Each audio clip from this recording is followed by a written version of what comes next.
മാസഗൺ dock ship ബിൽഡേഴ്സിനെ സംബന്ധിച്ചിടത്തോളം ഒരു വാർത്തയാണ് നമുക്ക് നോക്കാനായിട്ടുള്ളത്. നിലവിലിപ്പോൾ കമ്പനിയെ സംബന്ധിച്ചിടത്തോളം നോക്കുകയാണെങ്കിൽ ഇന്ത്യൻ നേവിയായിട്ടും പോരാതെ ബ്രസീലിയൻ നേവിയായിട്ടും ഒരു ധാരണാപത്രം ഒപ്പുവെക്കാൻ വേണ്ടിയിട്ട് കമ്പനികൾക്ക് സാധിച്ചിട്ടുണ്ട്. സബ്മറൈനുകളുടെയൊക്കെ തന്നെ മെയിൻ്റനൻസും മറ്റുമൊക്കെ ആയിട്ടുള്ള ഒരു കരാറിലാണ് നിലവിലിപ്പോൾ മാസഗൺ ഡോക്ക് രണ്ട് രാജ്യങ്ങളുടെ നേവിയുമായിട്ട് ഇപ്പോൾ എത്തിച്ചേർന്നിട്ടുള്ളത്.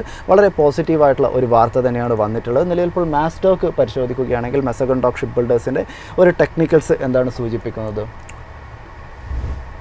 ടെക്നിക്കലി വീക്ക് സ്റ്റേറ്റിലാണ് ഈ ഒരു ഓഹരി ട്രേഡ് ചെയ്യുന്നത്. കൂടാതെ 2723 എന്നത് റീസെൻ്റ്ലി ഒരു ഹൈ റിജക്ഷൻ സോണായി ആക്ട് ചെയ്യുന്നുണ്ട്. 27 നവംബറിലെല്ലാം ഈ ലെവൽ ടെസ്റ്റ് ചെയ്തെങ്കിൽ പോലും ഒരു ഹൈ റിജക്ഷനാണ് കാണാൻ സാധിച്ചത്.